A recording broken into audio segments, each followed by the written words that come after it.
Hey, how's it going, guys? We are back with a new reaction, the final reaction, well, for this season, for season finale reaction for Marvel's Hawkeye. Episode number 6, here we are again, just another short series from Marvel, and this, again, I mean, yeah, I would say I think, thanks to the 2 episode premiere, I feel like this has kind of flown by too, because then after that we only have like, 3 or 4 episodes after that too, so, um it's kind of like I think the 2 episode premiere drop kind of felt a bit more kind of like an actual kind of deep dive into the show and into the story and everything, so that was fun. But yeah, episode 6 is fun here, the finale. I think in terms of Marvel stuff, I think this week has just been mind blowing. I've still got some Agents of Shield to record, so that's going to be really fun. I think people are looking forward to the upcoming episodes for that too in terms of reactions. We got this, and then I also managed to catch Spider-Man No Way Home. So I really do want to try and do like an actual live stream kind of review for that as well, like an actual live stream kind of spoiler talk thing. So that will either come. I mean, that might come before this video, I think, maybe because I want to try and get that out of the way, and then this might come maybe along with like any Shield reactions that come up later this week. So I don't know my timing. I mean, as per usual, my timing is kind of off, but either way, I think that might come beforehand because there's so much I want to talk about, and there's just so much that needs to be said and everything. It was just like just just anyone who's seen it, you will know exactly what I'm talking about. And if you haven't seen it, go and fucking well watch it. Go and watch it. It's easily best Spider-Man movie I've seen. Easily the best Spider-Man movie I've ever seen. So there's a lot I want to talk about. So I think hopefully either today or just like either today or tomorrow. Hopefully today. Well, I mean I say today, but by the time you see this video, it'll probably become after that. But yeah, but probably before you see this reaction. A kind of spoiler thing, a live stream, maybe like a discussion type thing, hopefully. Because I don't know, I just don't know if I could contain everything or even actually get everything across in a coherent way in an actual kind of pre-recorded thing. So, because I think again, like I think that's what I've discovered about me doing movie reviews, that I can never really contain everything in like a understandable way in like that kind of a time frame. So I think a live stream might be easier. But either way, it's coming at some point. So keep an eye out for that too. But yeah, Hawkeye finale. So this is the season finale too. I think they've actually promoted this as a season finale. So I don't know if they've actually got a season 2 in mind, or because I think One Division was definitely promoted as a series finale, and even the last episode was called the series finale. And then I think Falcon and the Winter Soldier. I don't know if they actually called that the series finale. I can't remember if they actually, because I think they got a movie coming out to follow up on that, but I don't know if they actually still promoted it as the season or series finale. Then Loki, you got season 2 as well, and What If you got season 2. So with this one, no idea if they're actually going to do like an actual Hawkeye movie, but with Kate and Yelena instead, or if they're going to do a season 2 or something. But either way, I'm here for it. I'm here for it. This show from start to finish has easily been one of the most fun kind of shows that they've actually done for these characters, so really can't wait to see where it goes from here. But episode 5 was a whopper. We had Yelena back. We officially had Yelena back, and actually, I think the opening alone really kind of set the tone for like what Yelena's return would be like, and exactly how kind of how kind of heavy her return and her involvement in the future of the MCU would be, character wise and presence wise and everything. So we got her and another widow actually trying to help free another widow from the brain kind of chemical kind of control thing, but then she wasn't. She was like brainwashed the same way that Natasha was without chemicals and everything. So I mean, I don't know if she had the same thing, because I think Natasha still had the chemical thing, but with the pheromone thing, so she couldn't actually attack. She couldn't attack Dreykov without breaking her on her nose and severing that connection. So I don't know if this widow had that too, or if she was just kind of brainwashing in like a much more simplistic way. But I mean, either way, Dreykov's dead, so no need to worry about the pheromone block there. Like either way, he's dead. She's never gonna see him again, so there's no need to worry about that. But then I think as long as she hopefully kind of still is aware that's in her, then I don't know. But I mean, maybe even Yelena doesn't know because she wasn't there when Dreykov actually told Natasha that thing, so she doesn't even know about that. So there's that. But they kind of technically still freed her and stuff, and they still kind of managed to contact her and everything. And then Yelena went to the bathroom and washed her hands, and then we saw her blip. Yelena blipped. Yelena actually blipped out. But then that perspective was a slightly more interesting one, because I think we saw it firsthand. We actually saw the blip happening from an actual blipped person's perspective. So then they blip out, they hover a bit, and then they actually come back in 5 years later. So then, you know, for them it's literally like an actual blip. So I think that's why, for them, they called it the blip. But then I think for people who didn't. Who didn't get blipped, for them I think they still call it the blip, but I think for them it could probably also be called like the snap or like the vanishing or something, because they have the wall of the vanished in Endgame and everything. So yeah, it was that whole thing. But Yelena blipped, and then she came back in, and then the environment started changing around her too to actually kind of readapt to what happened 5 years later. That like the color of the walls and the kind of, you know, wallpaper and the environment and everything. And then she came back, and the woman Anna was still there, but then she had her family, like she had her kind of presumably had like her partner and her child and everything. So there was that, and then she told her, like, you know, you've been gone for like 5 years, but then the other widow that was with her didn't vanish or anything, so she just kind of left the house and never came back and everything. So Yelena blipped, and then she finds out after that that the Avengers brought everyone back, but then not all the Avengers came back. So then she finds out that Natasha has been revealed to the world to have given her life to help bring everyone back. So yeah, it was a tense opening. It was a tense opening. So yeah, that was cool. And then the rest of the episode, we see Yelena actually contacting Kate, and she actually kind of snuck into her apartment and waited there. And then she made mac and cheese. She actually made macaroni and cheese in a pot, and then they had dinner together, their first dinner together. That was cool. And then it was a cool scene there. I think again, Yelena's kind of energy having come back into the story and everything is really really fun, and she just has like a lot of Alexei energy about her, like Alexei, a mixture of kind of Alexei and Natasha about her too, and then maybe some Melina in there as well. But she has like her humor is very very kind of Alexei style, which is really really fun to see. But yeah, she's back, so now. And she's kind of sworn that she is gonna kill Clint for what he did, and she's kind of insisting that, you know, Clint Barton is not a hero, and like Avenger doesn't really mean anything nowadays anyway, with everyone gone, and with, you know, her sister having been the only hero that she knows who actually gave her life. But then she's also been manipulated by Valentina to think that Clint actually killed her sister instead. So there's a lot going on. There is a lot going on. So we had Yelena back, and then had some stuff, I think, with the LARPers going on. I think towards the end of it, I think at the very end we had the stuff with the LARPers, but the ending was a big one too. The ending, honestly, the ending, like, was one Daredevil kind of confirmation thing, and then there was another one later on in another. I mean, well, that probably kind of sounds like a spoiler, but still. Anyway, yeah, a Daredevil confirmation in episode 5. Kingpin, Vincent D'Onofrio as Wilson Fisk, aka Kingpin, is officially in the MCU. Not only that, but he's also working with Eleanor. He's actually Yelena managed to tail Eleanor back to her penthouse and everything, and then actually managed to snap a picture of Eleanor being in contact with Wilson Fisk in his classic white suit and his cane and everything. So I don't know how classic they're going for the whole Kingpin kind of look or anything, but either way, Vincent D'Onofrio is there. He was in a picture. It was confirmed to him, and even the credits confirmed to him. So Vincent D'Onofrio is back. So I really hope we can actually see him in this episode, like an actual appearance from him. Him being Uncle, him being the leader of this kind of whole kind of new founded criminal network throughout New York and everything. And there's been some theories too. There's been some really interesting theories as to what happened, and people even theorizing that maybe Daredevil himself got snapped away too. Maybe, I mean, like, people kind of joked that, oh, Daredevil and the Defenders got snapped away, and that's why Netflix cancelled them. But then people kind of actually theorized that, you know, two different parties might have actually helped Kingpin rise to power in this way and to the scale in this actual series, and that being that one, Ronan eliminating Ronan eliminating as many criminals as he could find across the world kind of helped reduce Kingpin's competition, so then he could actually kind of, you know, like, renovate the criminal underworld and actually rebuild it himself. And then also Daredevil being away as well, Daredevil having been snapped away, meant that there was no one else who knew of Kingpin and knew who he really was to actually try and stop him. So really interesting theories actually having popped up and trying to explain Kingpin's new rise to fame and power in this. But I'm just really excited to see him. I just really want to see how they go down with this and how they explore Uncle in this finale, and hopefully what they kind of tease for any future releases and everything. So he's back. So yeah, so he's back. So I think yeah, hopefully we actually get like an actual proper reveal of him, a proper appearance from him in this episode. I'm actually really really giddy. And again, I can't stop thinking about No Way Home. I legitimately cannot stop thinking about No Way Home. I need to talk about it. I need to do some kind of like a review for it sooner rather than later. So that's definitely happening.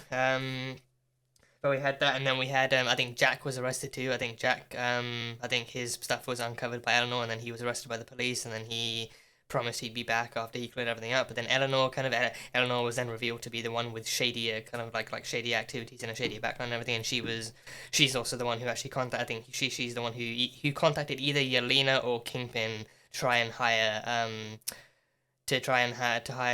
Yelena, because I think Yelena actually sent Kate the message saying, like, Eleanor Bishop is the one that actually hired me, and then she sent the picture of her in contact with Kingpin. So I think she either contacted Kingpin or Valentina, but I think Valentina would kind of make more sense, because it feels like, Yelena does directly work under Valentina, but then at the very, very top of the food chain is Kingpin. So, oh god, yeah, this is gonna be crazy. This is gonna be a crazy finale. So yeah, not really sure if there's much else to do. I think there's still the Maya stuff. I mean, Maya found out the truth about her father too.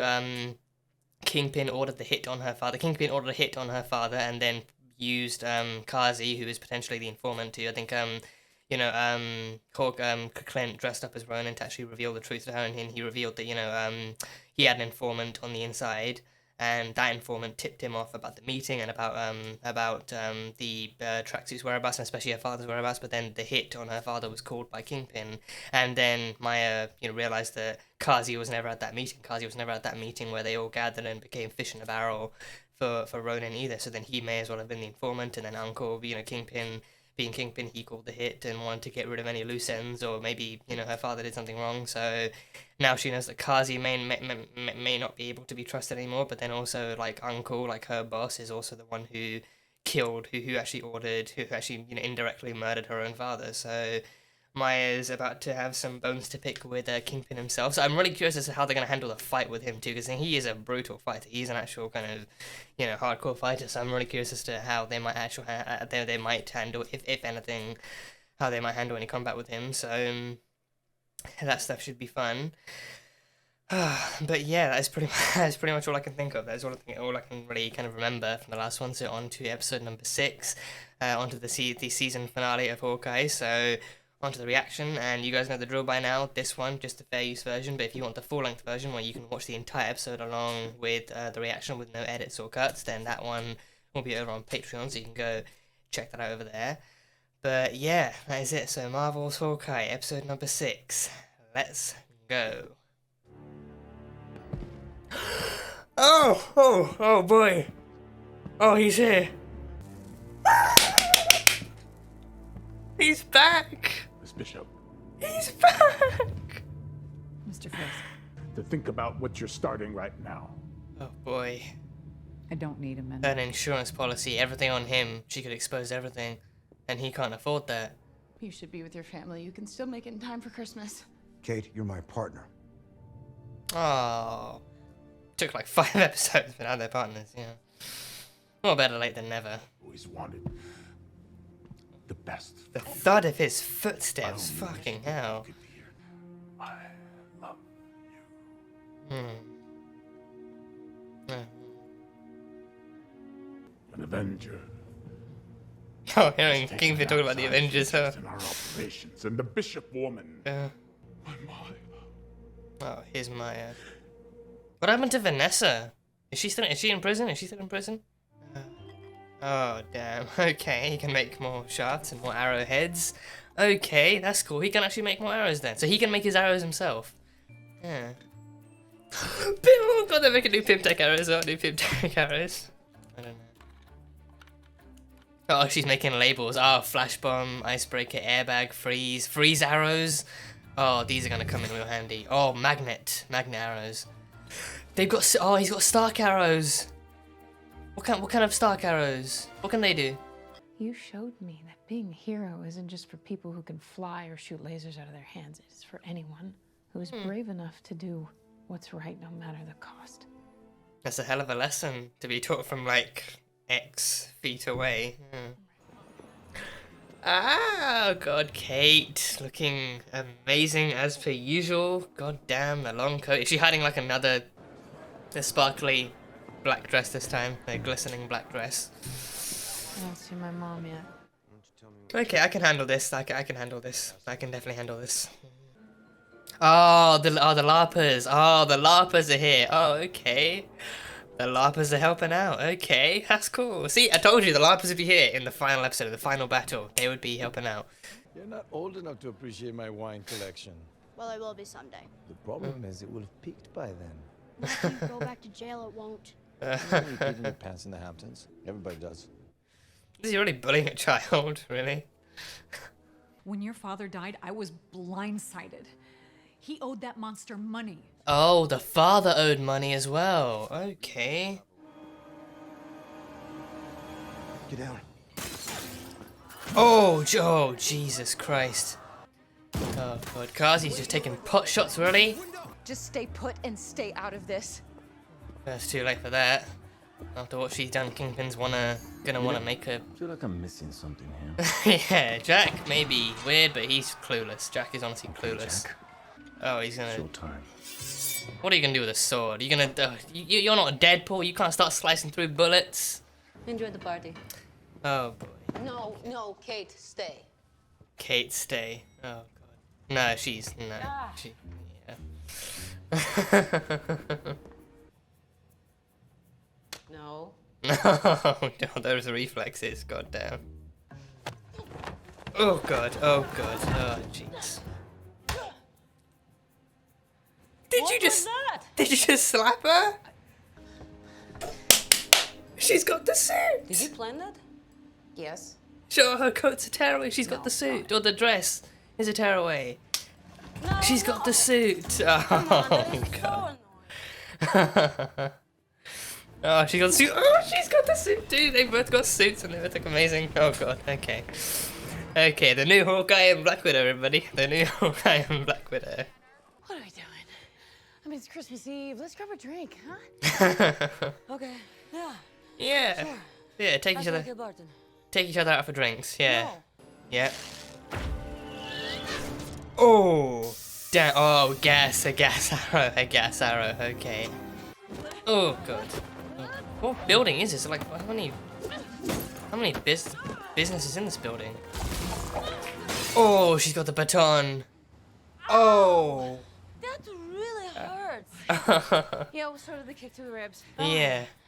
That was a good one. But you did a really cool body throw. Yeah, Yeah. stop making me like you. That was really fun. She's way too likable, even when she's trying to kill you. She's way too likable. Yeah. Oh boy. Oh jeez. Oh. Oh God. Oh. Can Yelena catch her? Oh no, Yelena's not even there. Yelena's not even there. She's not even.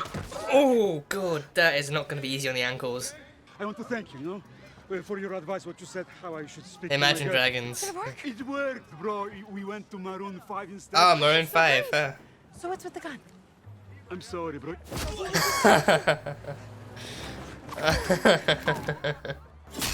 Oh, Jack. Behind you! Oh, Jack coming in. I am so sorry my mom got you put in jail.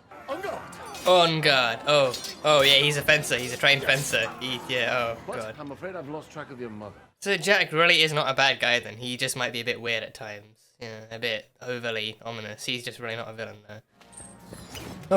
Oh God, come on, Clint, you can take Kazi. Come on. Oh, tell me you can take Kazi of all people. Come on.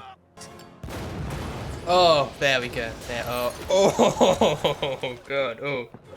Oh God. So many tracksuits. So many tracksuits. Oh no. Oh no. Oh, through the tree. Through the tree. Oh,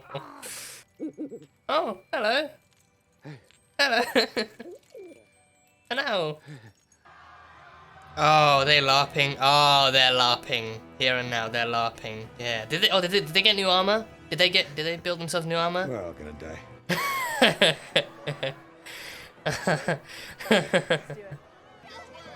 What, now they listen because they look like knights and shit? Now they listen? Really?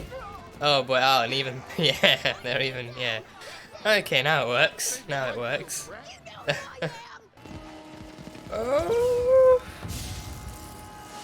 Oh, onto the ice skating rink. Onto the ice. Yep, that's a. Oh boy, yeah. God, good thing that didn't fall on you, because then that would be. Oh my God, wore it. Yeah. He has the suit. Oh. So good I told you. Is it the same design? Let's give him hell. Time to be partners. Yeah, time to be partners. Hawkeye, 1 and Hawkeye 2. Yeah. Oh boy. Oh, flashbang. Oh, jaw. Oh god, that leg is gone. No, that leg is gone. That leg is gone. Whoa. Oh, nice. Yeah, nice. Oh, darts. Oh, that's so cool. Darts. Oh, yes, there's a kick. Nice. Oh, God. Oh, that's cool. Rotating slow-mo one-shot. Very cool rotating slow-mo one-shot. Is that a Pim Tech? Or what is that? Oh, it is a Pim Tech. Oh, they minimized it. It's a reverse Pim Tech, yeah. Or like the original Pim Tech, yeah, they minimized it. Are they tiny people now? Are they like borrowers? Are they borrowers? Are they like borrowers? Yeah.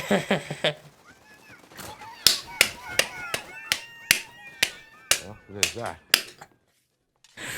Oh, they're so squeaky. They were so squeaky.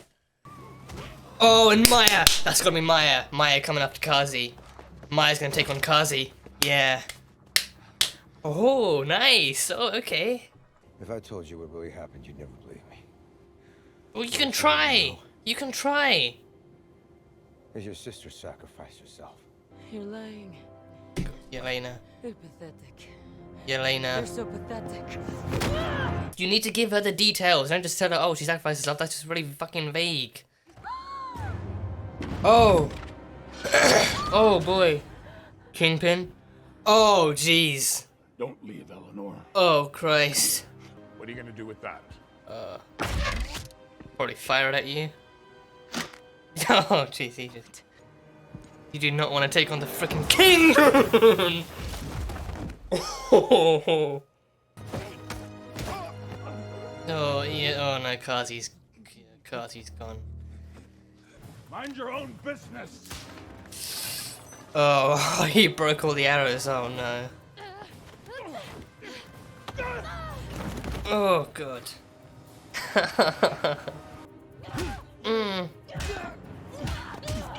Oh, God. Oh! Oh, flicking the thing. Oh, okay. Oh! Okay. Oh! Okay, she fully knocked the Kingpin out. She actually knocked the Kingpin out. I think she took that pretty well. She actually took on him pretty well with that. You're under arrest for the murder of Armand Duquesne. Yeah, she called it in. Is this what heroes do? Arrest their mothers on Christmas? Take the Kingpin while you're at it too. Take Kingpin while you're at it. He's still in there. Take Kingpin. Well, I mean, you're not going to contain him, but still. You know. And no prison can hold him, you know, but still. Just, you know, at least try.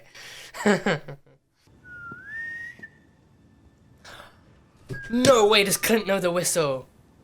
No way does Clint know the whistle. How does Clint know the whistle? You got so much time with her. Yes, I did. If I was there, I could have stopped it. I could have changed it. Nothing was gonna stop her, Elena. You being gone was what made her do it even more. You know You couldn't have that. stopped that. Yeah, she wanted to bring you back. I loved her so much. We all did. We all did. We all did. Me too.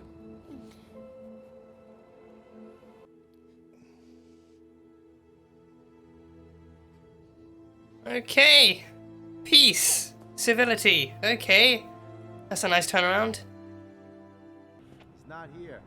Oh, of course he's gone. Yeah, of course, Kingpin up and disappears. Okay, you can't kill him. You cannot kill the Kingpin. Is she gonna try and... Oh. Sometimes family doesn't see eye to eye.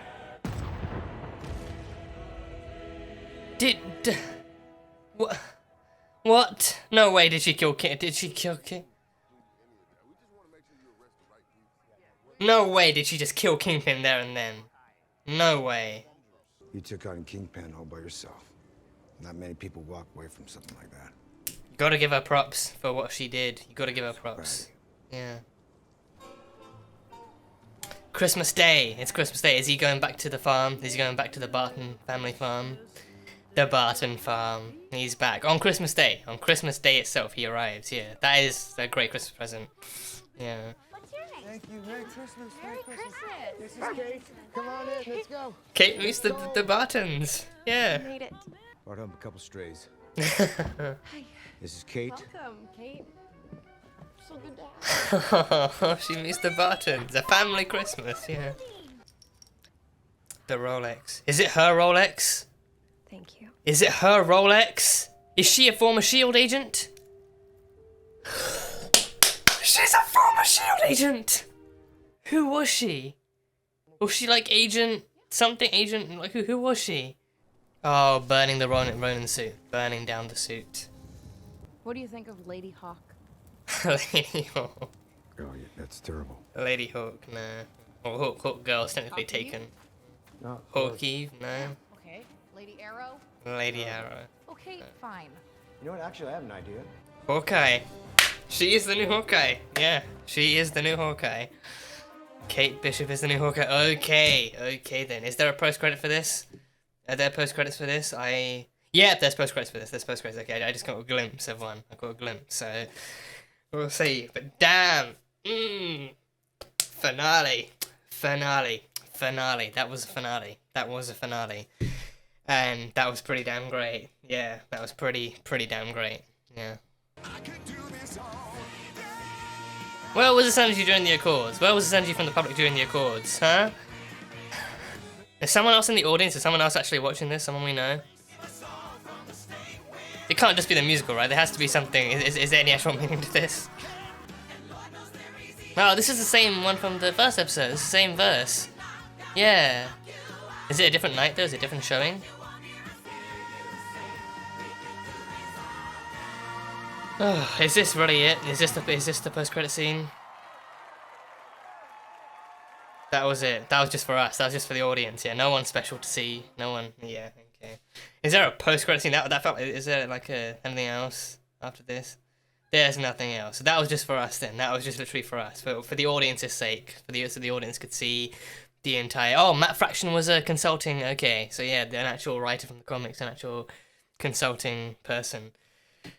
That was good. That was good. Okay. Hell of a thing though. Hell of a. Yeah. So yeah, that was pretty great. That was a pretty great finale. Yeah, no, I really enjoyed that. I really liked that. Where to start with this? Kingpin. Let's start with Kingpin. The episode literally opened up with Kingpin. God, just like that opening. I did not think they would open up. I thought maybe there'd be like some kind of some kind of lead up with some hints and teasers and name drops and then stuff like that. But then we literally ended off the last episode with both a face with both like a picture reveal and the name drop as well. So I think it only makes sense. Like, you know, after all that, you gotta give us like an opening with the man himself, and seeing Vincent D'Onofrio in this, just finally in like an MCU product and finally connected to this and finally like, you know, just a part of this too. Just seeing him in person in the flesh after all these years. I think it's been like 2, 3, maybe even 4 years since we've actually seen him in Marvel and anything, so to see him in this now, he definitely seems like he's aged, but then he still held himself well enough. He still actually held himself up, and he still, I don't know if he went into a workout routine that was as intensive as the one he had for Daredevil, but I think I heard that one was pretty intensive for him even back in the day. So I think now, like, he's still kind of aged, he's still kind of grown a bit. So I think he's probably gone to something like a bit lighter, but he still looks as bulky and as wide as he used to. So it still works. It still definitely works. But seeing Vincent himself back, and Vincent as usual, like, Vincent has not dropped a beat. Vincent D'Onofrio himself has not dropped a beat since he took a break from playing Kingpin back in Daredevil. Like, he's still as ominous and as menacing and as vibrant as a character and as a figurehead as ever. He is still as terrifying as ever. He's still as terrifying as ever. He still gives off that kind of a vibe that, you know, if you fuck with him, you will die, and he will not hold back. But ironically enough, in this episode, he was pulling his punches. Like, that fight against Kate, that fight scene with Kate, he was. I think he did definitely. it definitely, you know, like looked and felt like he was definitely pulling his punches, and it's because Kate was not the focus. He was not there to kill Kate. He was there to kill. I mean, he was there to capture Eleanor at the very least. Like, at the very least, he was there to capture Eleanor. But then I think maybe that kind of changed after she literally rammed a car into him and threw him through the actual toy shop. And I think after that, he was going to be a bit more kind of strict on her afterwards, and maybe actually knock her out and capture her and still take her in. But you know, if he was there to kill anyone, he would not be holding back any punches whatsoever. But you could tell, you know, like the most he was doing was literally picking her up and just throwing Kate around and doing that and everything. So that alone was the most kind of injury-inducing stuff that she would have faced. But you know, she definitely still just kind of, you know, took stuff. She still stood her ground. Kate still kind of stood her ground for the most part. So seeing that alone was still really good to see. So there was that.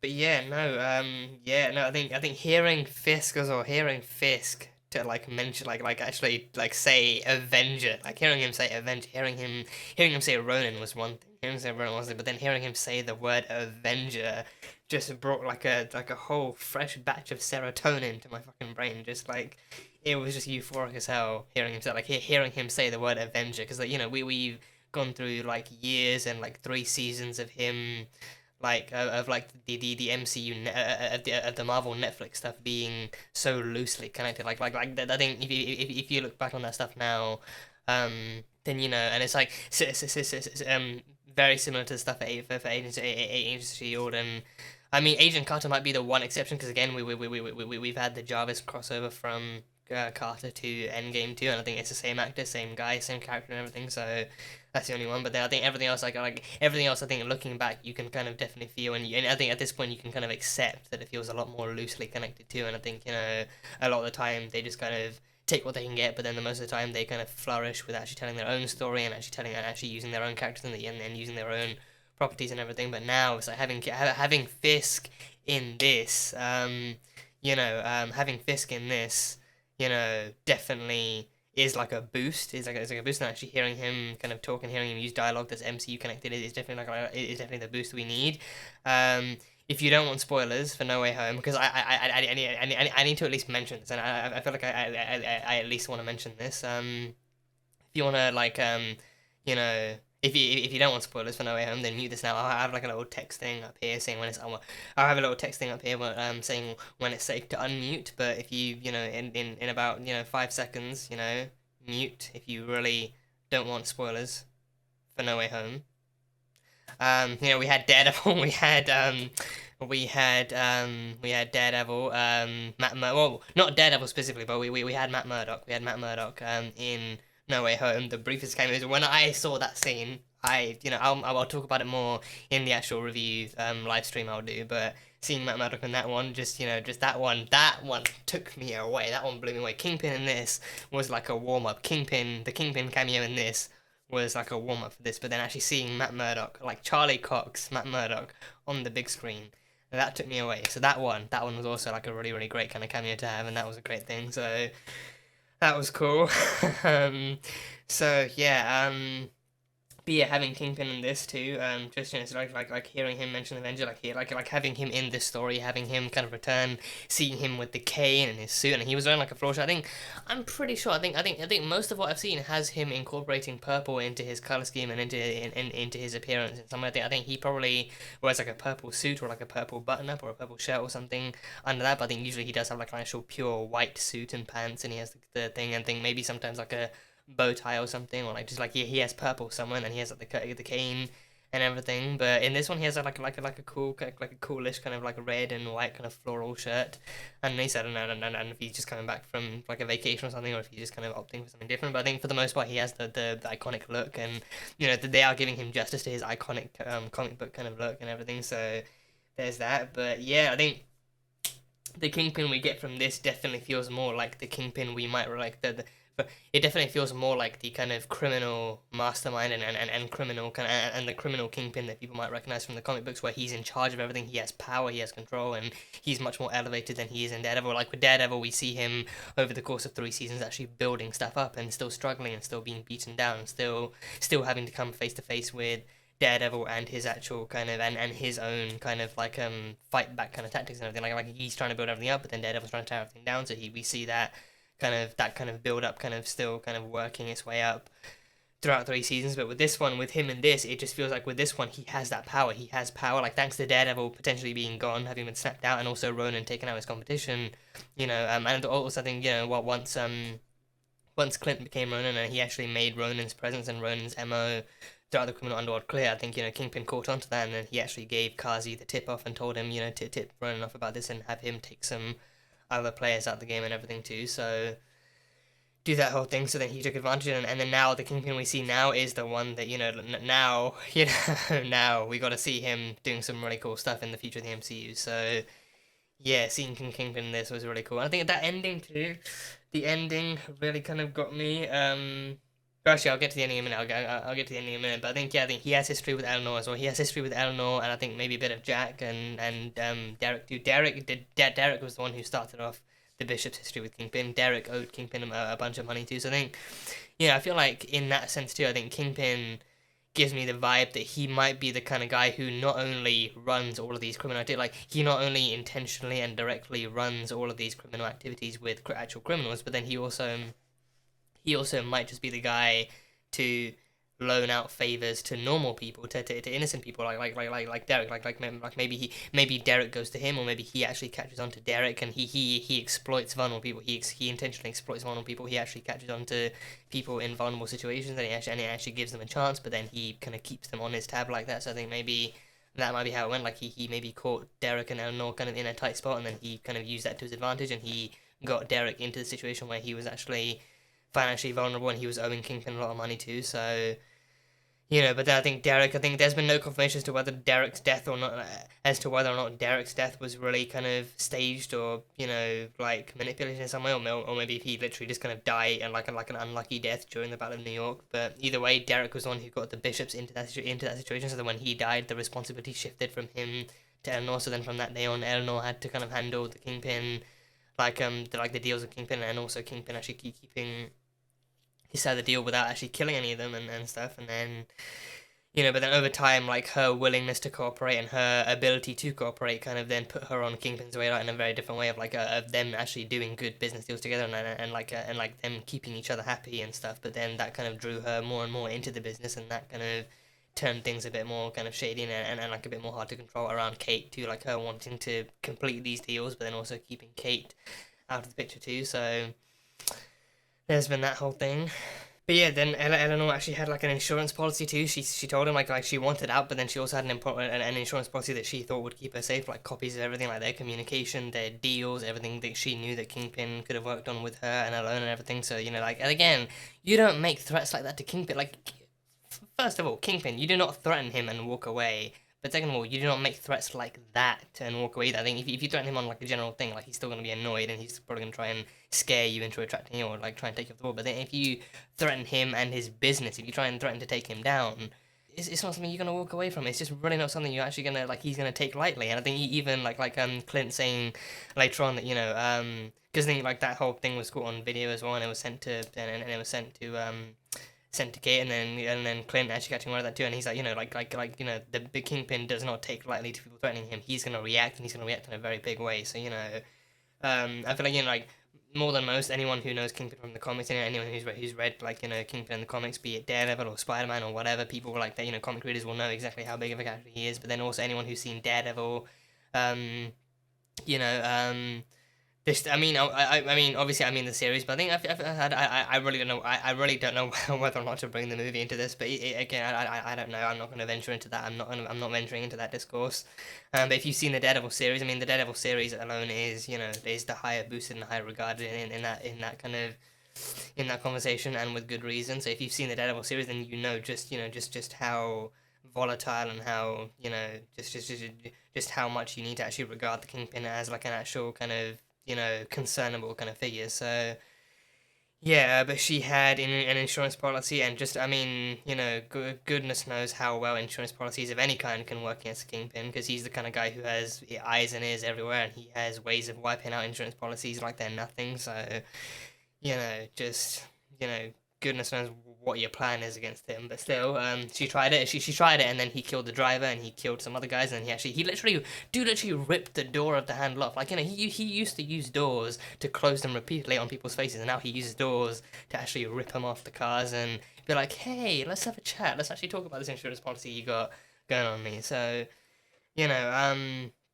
long story short, they nailed Kingpin in this. They nailed Kingpin to the wall in this. He was amazing. It was amazing to see Vincent back, and Vincent was, written and directed perfectly too. Vincent, it's great to see he actually had a lot of fun bringing Kingpin back into this fold. So that is why that ending of all things especially shocked me. That is why the ending shocked me. I don't believe Kingpin is dead. I do not believe Kingpin is dead at all. You do not bring him in like this for like an episode and like 5 minutes and then have him taken out like that. There is no way I believe Kingpin is dead. I think especially the fact that it was off screen too. There is no way if you're gonna kill a character, if you're gonna kill a character like that, it has to be on screen. It has to be on screen, and off screen death does no justice. And also like off screen death, as per usual, they leave way too much to speculation. They leave way too much to be speculated or discussed. So I think easily, if and when they come back to that scene to reveal the truth of how he survived, then it might just be like, oh, she still fired the shot, but then he moved her hand out of the way too quickly. So like, he sensed it coming and he quickly grabbed it and moved it out of the way and maybe knocked her out or something. But then the shot still went off, so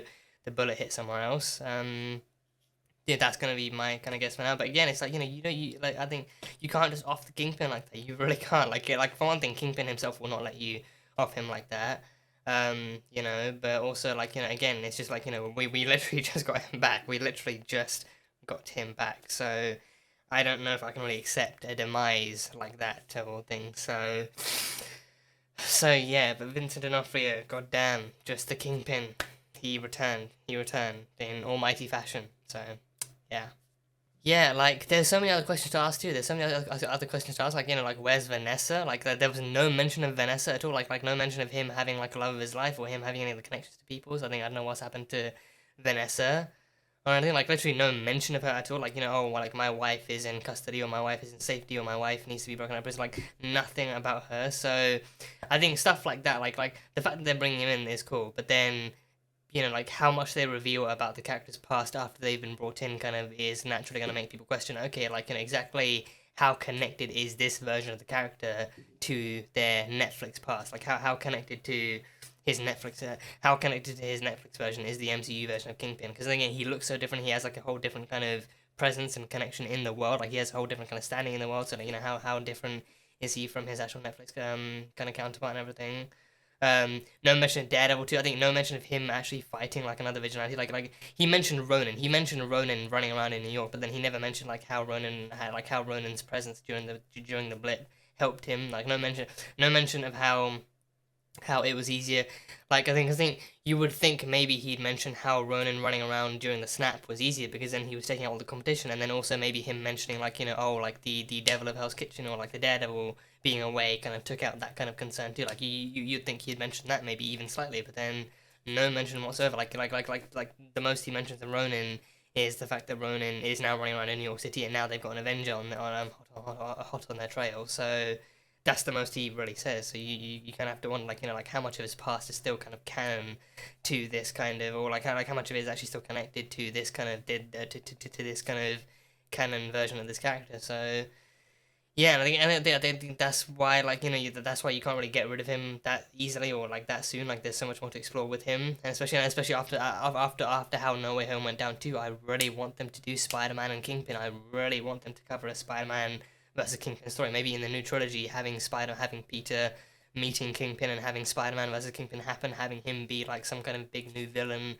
for that trilogy as well. Like there's so much you can do. There's so much you can really explore. So much they've already teased in the past too. So much they've already teased in the past with having like faces show up here and there, and so much you can do. So that again, it's just like a matter of like how this kind of all fits in and how much it connects. So yeah, you gotta wonder, but yeah, no, just I think having him here and having him kind of reference that much was still kind of great, but then you naturally kind of still have questions, so I guess only time will tell, really only time will tell, but still, Vincent, just hats off, canes off, everything, well not everything, but still just props to Vincent for actually bringing him back in such a spectacular and such a, pardon the pun, marvelous fashion. I just had to do it. I had to do it to him.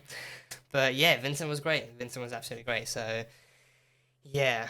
And the Rolex, the truth behind the Rolex was revealed too. The Rolex is Laura's. Laura was an ex-SHIELD agent. So who was she then? Who actually was she? I think I really don't know. Like, I think Laura. I think so. I mean, she's clearly not Bobby. She's not Bobby Moore. She's not. I mean, she could be Mocky. I mean, I don't know. I really don't know. I mean, they didn't even bother telling us who she was. They literally just turned the watch over and showed the SHIELD logo. So it was like a like a SHIELD issued Rolex too. So I think I don't know if that makes it like a special Rolex, like if it turns into like a spy watch, like a James Bond style watch where you can flip it up and it has like a scanner and it has like a cool gadget or something, or maybe if it's literally just like a SHIELD issued Rolex kind of watch or something. But because like besides from the SHIELD logo, there's nothing really connecting it to her specifically. Like there's nothing connecting it to her specifically. I don't think there's any kind of like initial or any kind of name connecting it to her. But then it's still her watch. It's just her watch. So you know, giving Laura some history too, giving Laura some kind of cool spy history. So they literally met in SHIELD. They Laura and Clint literally met in SHIELD as SHIELD agents, and they fell in love and they got married and had kids. And then I think after that, she likely kind of retired and she kind of went off the grid. And then that probably made it easier for SHIELD to actually do that thing too, to actually keep her name off the grid, to wipe her files and to either wipe them or keep them in some kind of black books kind of thing. Because then they kept it off the radar, but then they didn't really.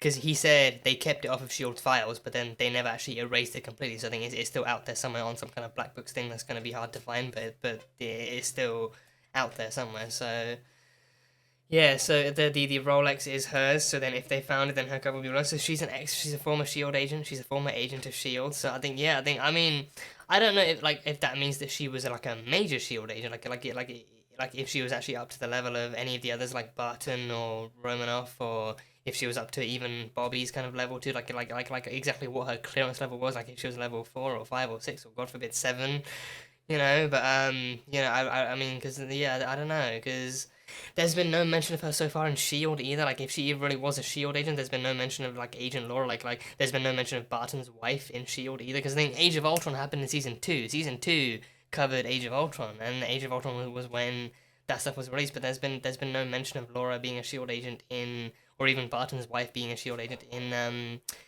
No mention I caught on to, by the way. No reference or no name drops I've actually been able to pick up. So this thing, assuming she took on Clint's name after they got married, like assuming she became Laura Barton after they got married, then she would have had like her own maiden name before, like as a SHIELD agent. So I don't know what her maiden name would have been. Like there's been no reveal as to what her original name, her maiden name would have been before they got married. So there's been no. So I just wouldn't know to identify her based off of that, like agent or whatever. So I don't know, but she is an ex-SHIELD agent. She's an ex-SHIELD agent, so she has that's why she knows about the Ronin. That's why she knows all like German, and she knows like all of his espionage tricks and everything. She used to be one of them. So I think, and again, there's no mention of whether she was a field agent or not. Like honestly, there's so much that hasn't been revealed. Like they've revealed the bare minimum that she was a SHIELD agent. That's all they've done so far. They haven't spoken about whether she was a field agent or a desk agent, or if she was like a fighter or like a scientist or whatever, you know. She was just a SHIELD agent. She used to work in SHIELD, and that's how she met Clint, and then they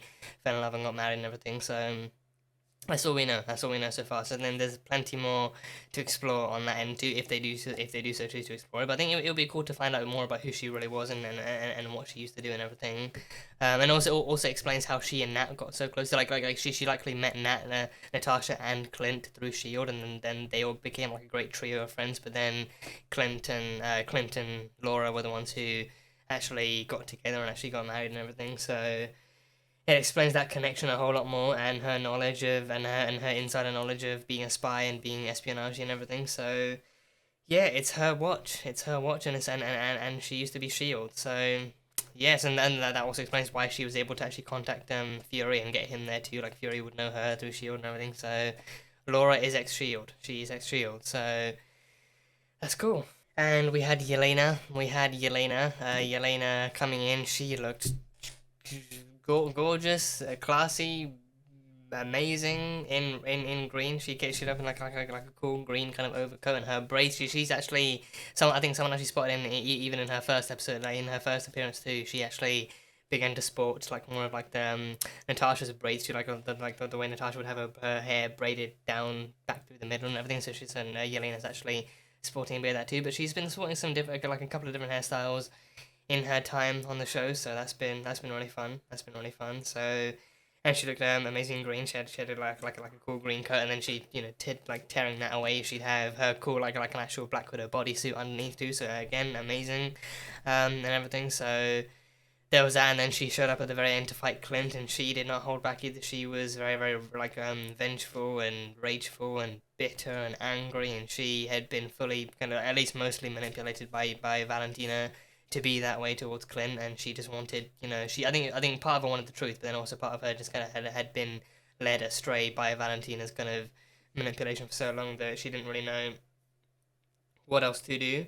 But then so she definitely kind of didn't really kind of take the truth so easy. I think to be fair, that I think again it's like to be fair, Clint was being super fucking vague. I mean, I get maybe in the moment he couldn't really go into that much detail. I think especially the truth in that level of specificity, like the truth to that level of sincerity. Let's say like the truth to that level of sincerity with like to that much detail of like Vormir and the stones and everything would probably sound even crazy. But I mean, actually, no, it wouldn't sound crazy because I think that the world knows about Thanos, the world knows about the stones and the snap. Like, it would not sound any crazier than what the world already knows. So I think, him being that vague and being like, oh, she sacrificed herself, I tried, I did this and that, it's just him being really, really vague for no reason. So I think, I feel like if he actually did go into detail, be like, okay, so you know about the snap, you've probably heard about Thanos and the stones and everything. Well, one of them required a sacrifice, and we fought each other to try and actually make each other like the ones who would actually fight to actually sacrifice and everything, and we fought to decide who would be the one, and I fought as hard as I could to make myself the one, but then she was better. Like, if he actually went into detail about exactly what they fought for and exactly why it had to be that way, then that would have been more information, sure, but then like the more detail, the more she actually knows and the more she can actually understand why. If you just say, oh, she sacrificed herself and she was better, and leave it to that level of transparency, then she's really not gonna take she's not gonna be able to process that well either. But then it's also just gonna confuse her, and she's just gonna keep coming after you until she knows the truth and everything. So it's like, he was needlessly vague about the whole thing, and he was just kind of like, just, I don't know. I feel like they could have gone down that path a little bit better, but unless that was the intention, to actually make him vague, so that way you just kind of have to make Yelena kind of respond even more emotionally, kind of like to that whole thing, like maybe actually making her out to be more emotional about the whole thing, and actually making her kind of fight harder to find out the truth. But then she actually goes to town on Clint with the batons even more and everything. So I don't know, but she found out the truth. But then the final scene definitely did have them both kind of talking about Yelena. Even Clint even knows the whistle. Clint even knows the iconic kind of whistle between Nat and Yelena, and he even talked about how Nat talked about her all the time. He told them Nat talked about them all the time. She actually told them stories and stuff. And even like the very first thing we see from Black Widow is them literally running away from home to escape Shield/Hydra and everything, and even talking about how she flew the plane and how she wasn't scared because she knew that Yelena was safe, and she knew that she had to take control in order for Yelena to be safe and everything. So honestly, hands down, this series like the Hawkeye series, it's ironic to say, but the Hawkeye series has done a much better job of actually honoring Natasha's death better than her movie. Her movie worked. Her movie worked best to give her a superhero story. That's all it really did. Like her movie worked best to redeem her past, actually have her shut down the Red Room, and to redeem her past, and actually make her, and actually to give her a hero's outing, cinematically. But then, in terms of honoring her death, her sacrifice, her memory, her loss, and her like that kind of stuff, like Hawkeye, like this show has done a better job of actually honoring her memory in that way than her movie did. I think. I don't know if that's intentional, because then again, like, her movie was meant to happen much earlier, even story wise. So then it's like, and it should have happened much earlier story wise. So then in that sense, like, her movie, the only rectification her movie really gives us is her actually having her own superhero outing that really gives her that kind of chance to shine. But then in terms of her actual death, Hawkeye is the one that actually kind of brings her back, like brings it back to her sacrifice and brings it back to her loss and the effect it has on the people that she loves and the people that she knew and everything, like Hawkeye and Yelena, or like Clinton and Yelena rather. So I think that scene alone, like that scene among many others, actually gives her kind of character and her story and her kind of presence and her impact on the universe like that much more kind of clarity and that much more depth and kind of heart and soul, and ironically enough soul. more than anything else does. And I think that much I appreciate, that much I really appreciate about the show, and that much I really kind of have come to love about the show and everything. So that's been really fun. But then actually finally seeing some sense of peace and civility kind of fostered between Clint and Yelena at the very end was really was refreshing to see, and to see her finally accepting that and finally taking it to heart and actually finally coming to realize that, you know, okay, finally after all this time, you know, Valentina lied to her. I think in the end she must have come to that kind of realization too. But then in the end, like, you know, she comes to learn the truth from Clint and comes to kind of maybe semi-accept it, but then it's still going to take time and everything. So there's that. But then yeah, I think she may well have realized by the end that, you know, that Valentina lied. She may well have realized that Valentina lied. So then she's going to be going after her next and be like, you know, you lied to me. You told me that Clint was responsible for her death, but now, you know, he told me the truth from his own heart, and he told me the truth that she sacrificed herself and that they, you know, and that this, that, and the other happened. But then Valentina lied to manipulate her, so then that's going to be a conversation that they'll have.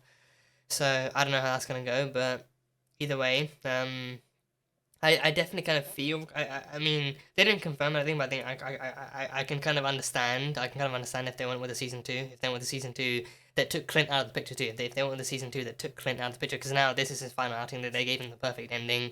In this one, I feel they gave him the perfect final story and the perfect ending for this one. So if they actually took Clint out and actually let him be with his family, and now if they did a Hawkeye season 2 with with Kate as Hawkeye, with Kate officially as Hawkeye, because even in the end they actually teased that with them burning their own suit, and actually them like them kind of workshopping names and everything, and then being like, you know, hey, how about, and then the Hawkeye title cards, and then she's now Kate is officially the new Hawkeye. Kate is officially the new Hawkeye. And this episode alone, physically and character-wise too, they really established Kate being ready, and Kate being willing, and Kate being determined, and kind of, you know, dead set on being the new Hawkeye and being that kind of hero and everything. So they really covered a lot of their bases with that one on this, so that was really cool. That was cool. And Yelena and Kate in the elevator, that was some top tier girlfriend content right there.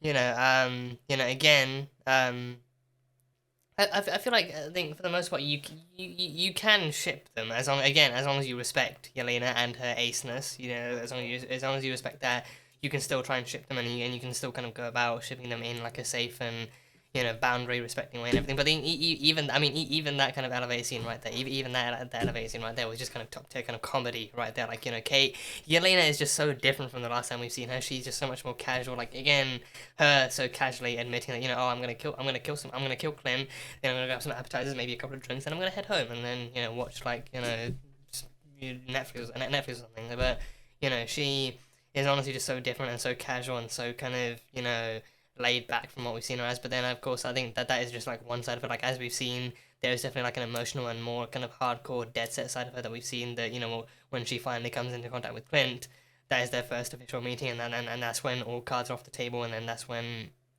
things start to get serious. But with Kate, she is as soft and as hilarious and as, you know, just kind of heartfelt as ever. She's just honestly so casual and so warm, and she's like, yeah, especially, I honestly can't believe that Kate literally tried to move on her and then actually smacked her in the face. Like, you know, she actually, like that actually even took me out, like, wow, okay, like, that was a slap. That was actually full on. I think, I don't know if she was even, probably even wearing gloves, but then even then, that was like a full on smack to the face. And that one, like, you know, even Yelena was like, did you just smack me? Did you really, like that, for one thing, that hurt, and for one thing, that was just completely uncalled for. So, you know, like, their whole dynamic like that, and even their, like, fight scene through the various rooms of the same exact floor and everything, like, her actually, still, like them trying not to fight, but then them still, like, you know, Kate still throwing stuff, and then, you know, even, you know, kicking her ribs through the door and everything, and her actually throwing stuff, like, their whole kind of dynamic, like throughout those kind of 10-15 minutes was still solid as all hell, and then they were still really fun to watch together. So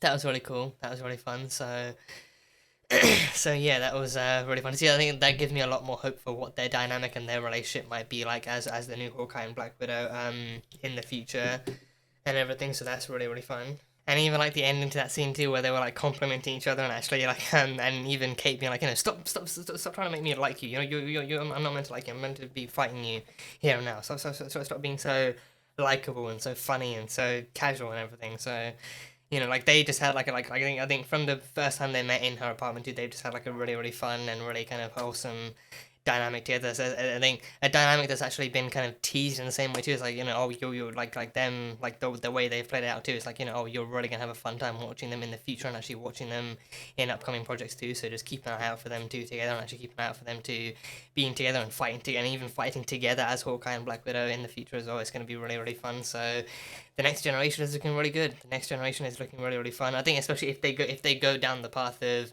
Kate being in the Young Avengers and Yelena being in the Thunderbolts too, then that whole kind of crisscross is gonna be even more fun compared to watching Black Widow and Hawkeye. Because I think Black Widow and Hawkeye actually got along together as Shield agents and as actual Avengers too. But then if the new Hawkeye and Black Widow are gonna be on opposing sides on opposing teams, then that as well is going to be really, really kind of interesting, interesting kind of crossover and interesting kind of dynamic thing to watch too. So it's going to be fun. It's going to be fun. On top of that, we had Kate and Clint having new suits too. So I think the LARPers came together and actually made them the new suits. I think they said if you can get the materials for the suits, then we can make you some new suits, and make the suits. They did. They made them for both of them, for Clint and Kate. But I think for Clint's one, I think it looks like they kind of did go for like an intentionally like, I don't want to say modernized, but like a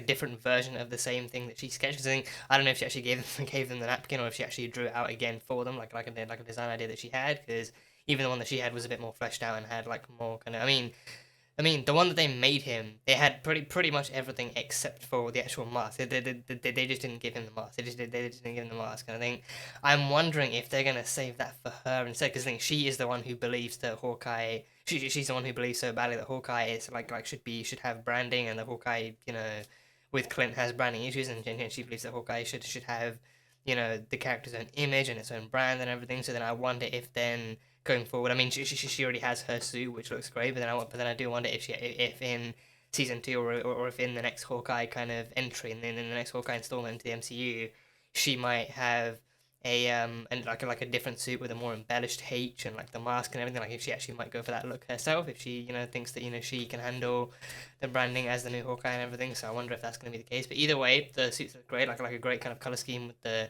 purple and like some black here and there, or some like darker, like different shades of purple here and there, and even the way that Kate and Clint actually kind of complimented them too, like, oh well, like the LARPers really came through with these suits, like they're really flexible and comfortable and agile, and they actually fit really well and everything. So it's like LARPing itself. I mean, you know, again, I think even like the LARPers themselves suiting up too. I think they were originally dressed as waiters, and I think you know, they were originally dressed as waiters, and then no one really listened to them. No one really listened to what they had to say because they were just waiters. But then they went back inside and suited up in their LARPing outfits and everything, and then all of a sudden they had control over the situation. They were actually helping people, and they were even fighting too. They were actually kind of like, you know, like semi fighting some of the tracksuits incoming. So they really came through, and I think they did exactly what I expected, what I kind of expected them to do earlier on too. Like they actually came through in the final episode, in the final battle. Like, you know, like they kind of made connections with both Clint and Kate, and they came through as backup for the entire thing, the entire party, doing their bit here and there. So it was really cool, and to see all of them survive too, that was really good. I was, part of me was worried, like, you know,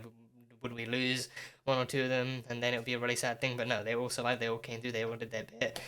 And they survived, and they actually did the thing for Kate and Clint too, so that was really fun. So new suits are really cool, so that's fun, that's really fun. And then we even had the Clint and Kate actually making some arrows. So I think I mean, yeah, I don't know what he actually mentioned. I think it was in the last episode or the episode. I think it might have been the last episode or like the episode before that. I think episode 4 or 5. I think he, you know, talked about how there are no more trick arrows. So I think, I don't know exactly what he meant by that, like if he can't get them ready-made, or if he can't get them in the way that he used to get them, so he can make more, but he just maybe, like, I think maybe he meant that he just can't get them from other suppliers or other kind of other kind of inventors like Stark or Pym or anything like that. So, you know, like he couldn't really do that, but, you know, instead he actually said, oh, I mean, we can make them. So he had like a whole kind of a workstation. I don't know where the workstation was, but he had like a whole workstation and everything. And he had like the tech and the tools and like the kind of leftover equipment and tech and little bits and pieces to actually make them. So he made like some acid ones. We saw like a whole new selection in this one compared to episode 3. We had like a whole new selection of arrows in this episode. Yeah, this one we had like, I think we had like acid. We had some gas. We had like electric netting that she used to try and trap Kingpin in the shop. we had just like a bunch of different things. We had like dart arrows. You like it fires into one person, then darts come flying out and hit everyone else, and also like just like a whole new variety, And even this time, actually, because because last time they had the trouble of actually Kate had the trouble of actually not being able to identify which arrow did what, so she actually had like a label maker and actually labeled each of them like Sonic Boom and Flash and Gas and all these other things. They had like Stark Industry ones. I don't know where he got the Stark ones from. I think maybe those ones were left over. He just had those in like a reserved kind of stash or something. But he had like Stark Industry ones. He had like Stark issued arrows too. So I think those ones must have been kind of older, like back from his actual kind of pre-Civil War Avenger days and everything. So those ones must have been much older. So I don't know if we actually saw what those ones did, but I think they're Stark Industry ones. I think without a doubt they're really high-tech arrows. I think those ones, he made like a new Pimtech one too. Not only did they make a new Pimtech one, they made a reversed one. So I think they made a Pimtech arrow with the original function of the Pim particles. I think the original function was always to minimize things, but then now I think in Civil War and Ant-Man and the Wasp, we saw that they had actually introduced a new feature of being able to grow big too, and actually making things big too. So I think enlarging was the newest feature added later on, but then the original function and everything was actually to minimize things. So they actually had like a kind of like original style kind of Pimtech arrow and everything. So that one actually minimized the car and everything, and then they didn't even know how to turn it back. They really didn't know like if it would turn back or how to turn it back. And then Kate being like, are we supposed to leave them that way? Like, is that gonna like wear off or what's happening? And then even Clint being like, I really don't know how that works. I'm gonna have to check in with Scott, being like, hey, do these pin particles actually wear off, or do we have to fire the opposite arrow at them, or what happens? And then I guess we'll never know now, because then the owl that he met in the tree, the Christmas owl, just kind of swooped down and carried them off. And you could even hear me, I see tiny people like that, I instantly think of the Borrowers. And even the way they sounded too, like I think as they were being flown off by the owl, you could still hear the little kind of squeaks in their voices. I think the subtitles said like children. I think when they started squeaking, like the subtitles I think literally said like children shouting or something. But then I think the closer you listen, you can actually hear it's actually squeaking. It's actually high pitched squeaking. So I think naturally when they get minimized and they get smaller, their voices get larger and everything. So yeah, those bros are not in for an easy time. They've just been kidnapped by an owl, and they're also really, really tiny in a tiny car, so tiny van even. So they are not going to have the easiest time of it. So there's that. But yeah, no, just a whole new selection of arrows and everything. So now I think going forward now, especially with Clint stepping down, I think he's gonna not only step down, but he's also gonna leave the entire Hawkeye inventory and arsenal and everything down to Kate too. So now she's gonna have access to the workstation, so she can actually make her own arrows, and she can probably have train. He might train her a bit more. Off screen he might still offer her like sparring sessions and training stuff, so she's still kind of like she can still do her thing. But then when it comes to actually being Hawkeye, it's all gonna be Kate Bishop. It's all gonna be the amazing, the astonishing, dashing Kate Bishop, and occasionally if she actually teams up with her, then Yelena too. Hawkeye and Black. I think that honestly, that is the team up now. That is the team up I'm looking forward to the most, because now we've been introduced to them as people and everything. So now we actually get because before, I think the difference was before we just kind of had to, as an audience, we just had to kind of go along with knowing that Hawkeye and Black Widow were friends, that Clint and Natasha were friends, and they had a history between them and everything, and it was fun to watch. But I think we just had to go along with it without seeing any of that actual growth, and actually watching them kind of grow together and be together and actually being friends and everything. But now with this, we've been introduced to Kate and Yelena as people individually, and we've seen where they come from and who they are and everything. So now going forward, we can see their team ups in the future. We can see at least most, if not all of their team ups on screen in the future, and actually see how they kind of grow and how they flourish and how they kind of befriend each other, and see if see what happens from there and everything. So we can see all of that happening on screen. So I think that is easily that is just one of the reasons why I'm actually more excited for this Hawkeye and Black Widow compared to the previous one. So yeah, who doesn't love a bit of growth? Who doesn't actually love seeing growth on screen? So that kind of character development and that kind of partner development too is going to be really, really fun to watch, so that'll be cool. But yeah, so new arrows and everything, so that is cool. That is really cool. And yeah, I think story wise that's pretty much all I've got. But yeah, overall this has been just such a fun series to watch. I think I think nowadays too. I think I see more and more people kind of being like not really all too kind of like not. I think I see some people not too positively receiving the new series coming out. I mean, to be fair, to each their own. If you don't enjoy it, then you don't enjoy it. No one can really force you into watching it or enjoying it. You know, so that's up to you. If you watch it and you don't like it, then again, more power to you. Like it's not going to be everyone's cup of tea. You know, some people are going to enjoy things more than others have. But me, I think I've just kind of been, I think, you know, but I think, like some people have also been kind of vehemently against like exploring anything new and actually being introduced to new characters in there, and they've been against like they've been against letting go of what they had, but then also like actually even giving the new people a chance to actually kind of introduce themselves and to actually kind of like get the chance to kind of show themselves on screen and everything. So they've just kind of there's been a bit of unfair treatment here and there, but I think I guess I mean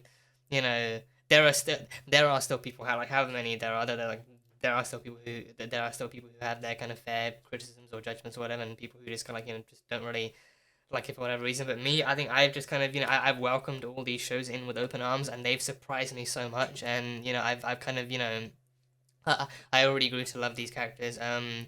In one way or another in like their previous. I think Hawkeye might be the exception. I never hated him, but he was never really like my favorite of the Avengers or my favorite hero or anything. But honestly, this season has really kind of shone a light on him that I have come to appreciate that like as the episodes have gone by, and it's really humanized him, and it's really put him in a light that's kind of actually made me appreciate him a lot more. So and I think because of that, I think this is the Hawkeye I love. I think I'm always gonna feel somewhat indifferent to the movies Hawkeye, to the movie version of Hawkeye, but then this Disney Plus Hawkeye, Clint, like this Disney Plus Clint, I think like he's easily like the version I can actually love and actually kind of feel something for even more, and I can actually connect to him even more, and I can actually enjoy him as a character even more and everything. So I think like it's actually shone a light on Clint Barton that the movies kind of failed to do. And I think Kate Bishop too. I mean, it goes without saying I love Kate Bishop, and I can't wait to see where the MCU takes her from here on out. And Haley Steinfeld too. She has nailed this role to the. Well, I think she has like quite a few kind of acting credits under her belt too. I mean, she's been nailing in Dickinson too. I still need to get around to watching Dickinson. I still need to actually get around to watching Dickinson. But she's had like quite a few other kind of acting roles under her belt too. I think she was in Bumblebee too. And I think she was with Asa Butterfield in Ender's Game, I believe. I think that was one of her maybe one of her first few kind of roles. But she's been in a bunch of stuff throughout movies and television. So she's only gonna go higher from here. Like both in and out of the MCU and Marvel stuff in general too. So can't wait to see how she actually grows into the new Hawkeye role, and how she actually like for when she actually officially becomes the new Hawkeye. Can't wait to see how she performs. So props to Haley Steinfeld for for helping make this show and this season what it was. Props to Jeremy Renner too. He really kind of like brought a new light to he helped bring a new light to Clint Barton that we haven't yet seen before. So I think for him, he might be comfortable with he may well be comfortable with actually leaving this character here on like a much more peaceful note. I think again like the final episode being Christmas Day too, like he actually finally gets to go back to his family, and he actually even brings Kate along too, because he knows like she really doesn't have anyone else like Jack. Jack too. Jack also was a surprising character. Again, like I think Jack, he was just kind of really weird and ominous at times, but then he was never really like too much of like a villain. I mean, he was framed. He was framed pretty much for all the Sloane stuff, and he just kind of loved swords, and he was kind of like ominous. I think he might have had that. He might have had that kind of energy of like being the kind of stepdad who tries too hard as well. Like he maybe tried a little bit hard at times to try and to actually gain the kind of acceptance and interest of his stepdaughter. But I think overall he just kind of it just kind of made more sense in the end for him to be like in like the kind of weird but still harmless kind of stepdad. And he even helped out in the end too. He actually helped out fight off some of the tracksuits with his fencing skills, so that was really cool. So Jack, again, he was framed, and then Eleanor went to jail. She probably went to jail, but I think she was taken into police custody. At the very least, she was taken into police custody. So there's that. But she really doesn't really have anyone else to really spend it with. So who better to spend it with the family of her childhood hero? So yeah, and they even welcomed her with open arms, and even Clint actually reassuring her trust me, they are really excited to meet you. You're also the person helping to bring their dad home for Christmas too, so they're really excited to meet you and everything. So That's when they even met Lucky too. They of course they bring Lucky. Of course, I mean you can't leave Lucky behind. You cannot leave Pizza Dog behind. So he brought Lucky and he brought Kate, and it was a Barton family Christmas. So that was really sweet. That was really sweet to see. So yeah, that was really fun. But yeah, overall this season has just been a blast. It's been a really enjoyable, really interesting kind of blast, and I think easily the most grounded out of all of them. And I think especially because it actually took the time to explore Clint as the most human of all of the Avengers, with no enhancements, no powers, like no enhancements either, like no enhancements, no powers, just a really kind of embellished and really well trained kind of skill set, and like endurance like a motherfucker.